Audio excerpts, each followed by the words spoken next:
everyone! Welcome back to the Project Awesome. So I'm back with a new video and this time I'm going to share with you my hair story, my hair tips and tricks kung ano yung mga ginagawa ko para mapanitili yung vibrancy ng color ng hair ko, para hindi siya nagmumukhang dry or what, para maging, mapanatili ko na maging healthy looking yung hair ko. So marami kasi sa inyo yung nagtatanong kung paano ko, kahit na ilang beses na daw ako nag-bleach ng hair, nagkulay ng hair, hindi mukhang dry or patay yung hair ko. Well, talagang inaalagaan ko siya. Lalo na kapag lagi ka nagkukulay ng buhok, like me, kung naka-follow na kayo sa akin na matagal na, you'll know na iba't ibang kulay na yung na-try ko. Ilang beses na ako nagpalit ng hair color because I really love exploring, with my hair sa iba't ibang kulay. Ang hindi ko pa lang yata na-try mga yellow and orange. Hindi ko na kaya yon. Pero yung iba na try, halos lahat yata ng mga fun colors na try ko na. Well, anyway, nga kapag nagkukulay ka ng hair, madalas mahalaga yung maintenance para unang-una sa lahat, maging healthy pa rin yung hair mo, mapangalagaan mo yung hair mo. Kung gaano ka nag-spend ng time at money sa pagpapaganda ng kulay ng buhok mo, i-doble mo yon kung paano mo siya aalagaan. Kasi, mahalaga yung pag-aalaga mo sa hair mo. Hello, buhok mo yan. It's your crowning glory. Bakit mo gusto siyang patayin?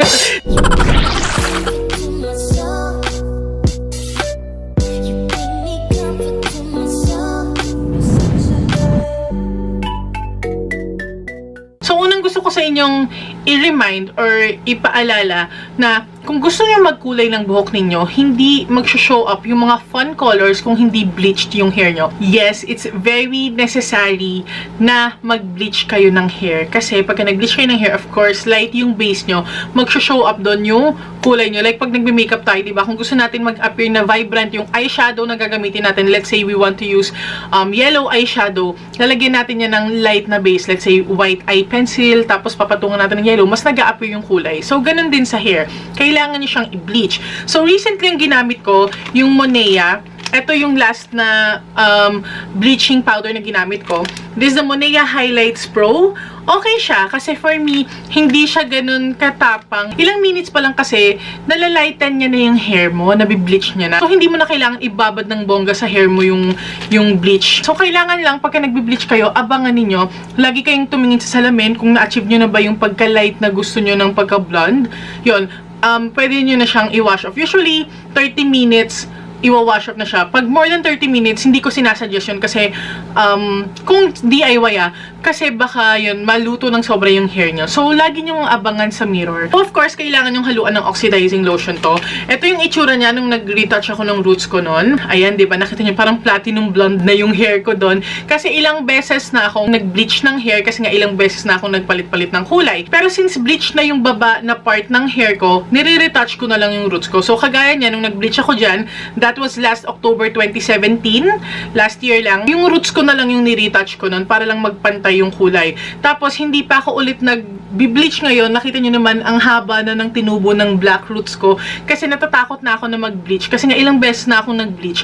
So, baka kahit na yung roots lang yung i-bleach ko, baka pagka humawa siya sa baba, pagka mamaya aksidenteng nasuklay ko or what, sobrang ma-damage na yung hair ko. So, maghihintay pa ako ng ilang buwan pa bago ko ulit mag-bleach ng hair ko. Although, inaalagaan ko siya, may maintenance ako, hindi advisable na lagi kayo nagbe-bleach kasi nga, baka sobrang maluto at masira na yung hair nyo. Okay? So, tandaan nyo yan. Tip pala, para hindi siya masyadong ma-damage, para hindi masyadong, maging matigas yung hair mo kapag nag-bleach ka, babaran mo ng virgin coconut oil. Babaran mo ng virgin coconut oil. Kung mag-bleach ka bukas, ngayon pa lang, overnight, babaran mo yung hair mo ng virgin coconut oil. As in yung saturated siya, as in basang-basa ng coconut oil yung hair mo. Kung biglaan ka naman mag-bleach ngayong araw na to, at least an hour ibabad mo, or at least 4 hours before, 2 hours before, an hour before. Basta hindi na iiksi pa sa isang oras, babaran mo yung hair mo ng virgin coconut oil. So, pagka nagawa mo yun overnight, diba, nababad mo ng virgin coconut oil. And then,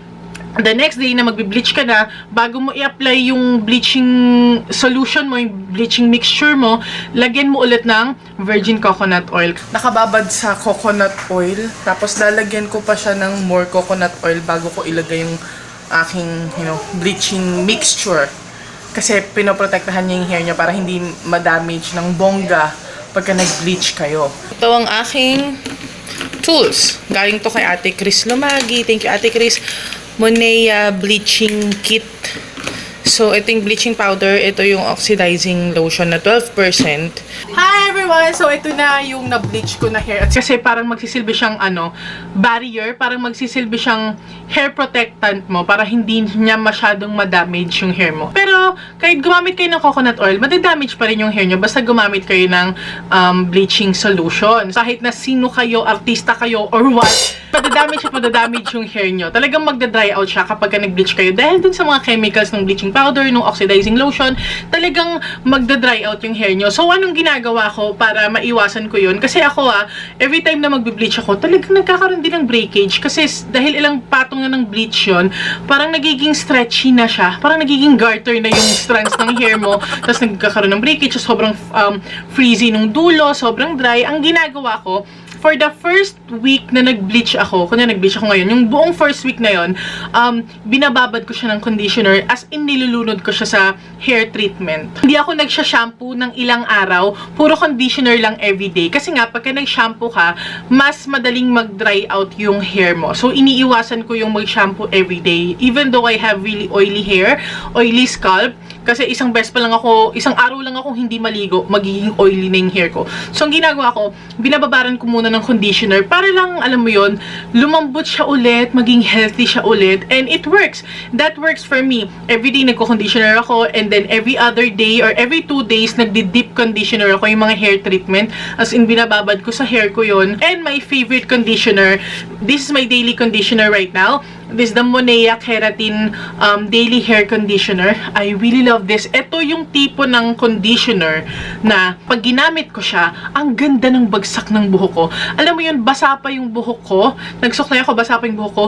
Naghihiwalay na agad na gano'n yung hair ko kahit na basa pa siya. Kasi gano'n siya kalambot, gano'n siya kaganda. This is the best conditioner for me. This is the best conditioner that I've tried. Ang dali ng access natin dito, available sa Landmark, sa Watsons, and it's very affordable. Ang ganda. I've tried other products from Monea, yung mga hair treatment nila. I've tried other conditioners from different brands, hair treatments, pero for me, this is the best conditioner talaga. Iba talaga yung bagsak ng hair. I used it today, and yes, nagplancha ako ng hair, pero wala akong ginamit na hair serum para maging glossy yung hair or what, pero tingnan nyo, ang lambot-lambot ng dating ng hair ko. Basta pag ito yung ginamit ko, iba talaga yung effect niya. I really love this Monea Keratin Daily Hair Conditioner. Available sa Watsons, available sa Landmark.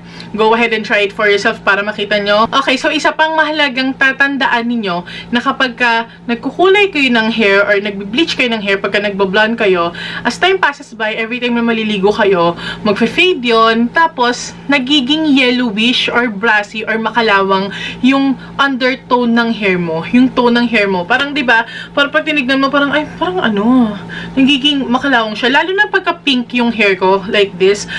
Pagka tumatagal na yan, na nagfe-fade na siya, of course, magfe-fade siya every time maliligo ka as time passes by.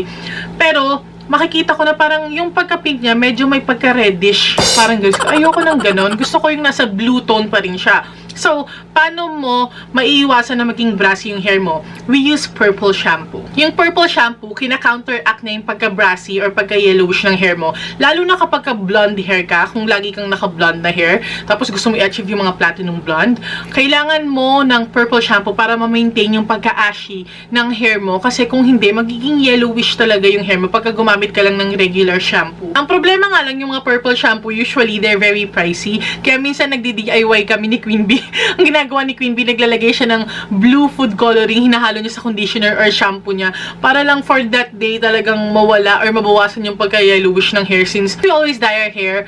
So, ayun, iba't iba na yung na-eksperimento namin sa buhok namin. Laging DIY yun. We never had our hair, dyed sa labas. Siguro before nung high school pa ako, pero yung mga tipong brown, pero yung mga ganitong fun colors na, laging kami na lang, pati pag-bleach, laging kami na lang. So, yun nga, since mahal yung purple shampoo, nagdi-DIY kami, pero hindi rin siya ganun ka-effective. And kapag talaga kukulay ka ng buhok mo, talagang mabigat kasi may maintenance. So, kailangan mong ganito, i-retouch yung roots every time, ganyan.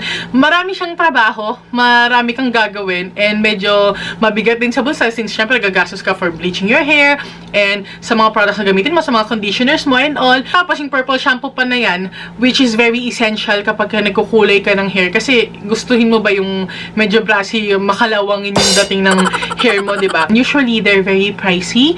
Like, 600 pesos pataas. Tapos, laging online lang sila nabibili. We rarely see purple shampoo sa mga Watson's Landmark, sa mga drugstore, di ba?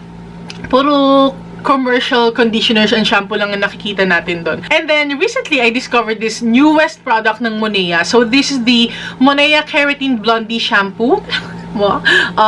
Unicorn. Akong ako. Guys, I really love this. Unang-una sa lahat, it's very affordable. It's only 200 plus. Less than 249, 250. Basta nasa ganun lang naglalaro yung price range niya.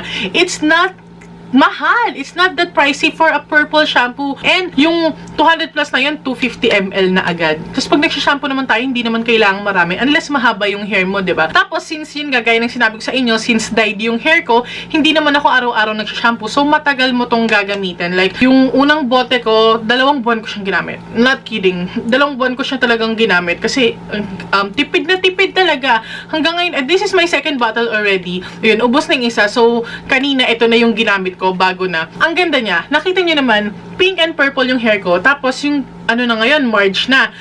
Last time na nag-retouch ako ng hair color ko was January pa. So, 2 months na yon since na last na nag-color ako ng pink and purple sa hair ko. Pero nakita niyo naman, kahit na ilang ligo na yung nakalipas sa akin, hindi siya yung namumula, hindi siya brassy, hindi siya yellowish yung dating. Kasi nga, gumagamit tayo ng purple shampoo. So, a purple shampoo para sa akin, kapag lagi ka nagkukulay ng hair mo, this is a basic necessity na kapag nagkukulay ka ng hair mo. It's already part of your maintenance. Ito na yung shampoo na lagi mong gagamitin. Plus, nakalagay dito, no sulfate. Yun nga lang, dahil no sulfate siya, mas concentrated yung mga ganitong shampoo, so medyo matigas siya talaga sa hair kapag ginamit mo siya. Kasi diba yung iba, yung mga commercial shampoo, pag ginamit natin, malambot na siya, isang suklay lang, malambot na yung mga ganon. Pag ganitong mga sulfate-free shampoo, medyo matigas siya talaga sa hair. So, mahal yung talaga nagko-conditioner kayo. So, ayun, ito yung laging pinapartner ko. And then, at least twice a week, ayun nga, nagdi-deep conditioner ako, hair treatment, hot oil, yung talagang ibababad ko ng matagal sa hair ko yung conditioner. 30 minutes to 1 hour, binababad ko yung deep conditioner sa hair ko. Pero pag daily conditioner, ito yung ginagamit ko. Sobrang thankful ako na nag-release sila nito kasi ang mura. Guys, sobrang helpful na mura to. Kasi nga, ang mahal ng purple shampoo. Nung bumili ako ng first ever purple shampoo ko, hindi ko na nasundan kasi namamahalan ako like 900 pesos. Ang bigat sa bulsa noon. Tapos lagi ako nagkukulay ng hair. Parang, yaan mo na nga maging brassy siya. Lagi ko na lang i-retouch. Parang ganon. And then, I recently discovered this. Which is mura lang. Bago lang siya. Like, kaka-release lang nila nito sa Landmark. Mabango din siya ha. Ayan, makita nyo, purple. Nakita nyo doon, purple. Dark purple siya. Itong purple shampoo na to ng Monea. Dark yung pagka-purple niya. Parang bluish purple siya. Parang ganun yung kulay niya. Kaya pagka naliligo kami ni Queen Bee, tas gumagamit kami niyan, makita nyo yung mga talsik-talsik ng bula sa pader ng banyo namin. Puro purple. Ibig sabihin kami yung naligo. Pagdating naman sa mga hair color, ang ginagamit ko, usually, unang-unang ginamit ko na vegan hair dye is Manic Panic.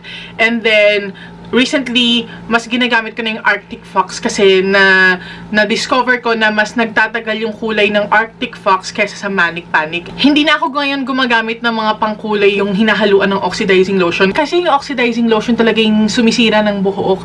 Siya talaga yung mga chemicals na ganun. So, hindi na ako gumagamit ng ganun. So, mga vegan, semi-permanent hair dyes na lang yung ginagamit ko, which is mabigat talaga sa bulsa kasi medyo pricey sila. Well, okay lang na pricey sila kasi tumatagal talaga katulad nito. Tingnan nyo naman, 2 buwan na yan. Isa sa advantages ng mga semi-permanent na mga hair dyes na mga vegan, hindi sila nakaka-damage ng hair. Tapos kapag nagsha-shampoo tayo, mas magpo-focus kayo sa scalp kaysa dito sa mismong hair nyo. And then pagka naman nagko-conditioner kayo, mas magpo-focus kayo dito sa body ng hair nyo kaysa sa scalp nyo. Okay? Yan yung mga secrets, tips, and tricks. And mga napag-aralan ko lang din naman yan based sa pag-research ko. Okay? So, I'm not a pro. Hindi ako expert. Ito lang yung mga lagi kong ginagawa. Ito lang yung stories ko kung paano ko mini-maintain yung mga hair color ko and all. Ayan. And that's it for my hair story. Kung meron pa kayong ibang gustong malaman about the products that I featured in this video, kung ano pa ibang ginagamit ko, kung ano pa yung meron kayong gustong malaman na hindi ko nabanggit dito about sa pag-maintain ng hair, mag-comment lang kayo sa baba. So, good luck kung gusto nyo magkulay ng buhok. Sana nakatulong po sa inyo itong video na to sa mga tips and tricks and all. Alright. So, ayun. I just love dyeing my hair. Just love exploring with with my hair.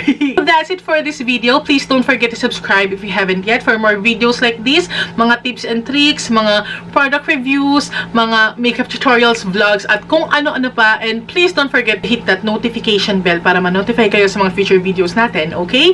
Thank you so much for watching this video, and I hope to see you in the next one, you guys. Stay awesome and accomplish your mission. Bye!